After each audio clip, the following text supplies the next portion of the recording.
Hello everyone! Good morning! It's Saturday ngayon. So, busy ba ang lahat dyan? Lalo na sa mga nanay kasi Saturday it's labad day mga guys. So, welcome to my luto seri again for today's ulam ideas. Ayan, adobong manok. Bisayang adobong manok lang naman to mga guys.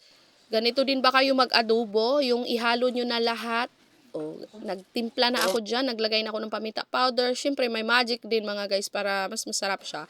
So, eto na. Iluluto ko na mga guys. So, alam ko yung iba ngayon, nag-iisip kung anong uulamin, naguguluhan sila kasi nga 'di ba minsan ang hirap mag-isip kung anong uulamin, guys.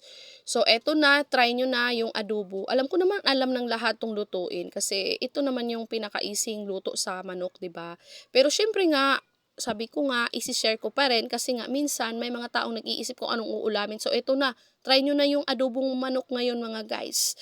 At saka guys, napakasarap pag ganito na yung sabaw niya guys. So, yung malapot-lapot, tas nagmamantika. Naku, maraming bahaw, kanin ang mauubos nito mga guys. Pag ganitong adobo guys. Kasi para sa akin ako, napakasarap pag ganito guys. So, yun lang po. Thank you everyone for watching. See you in my next video. Bye-bye everyone.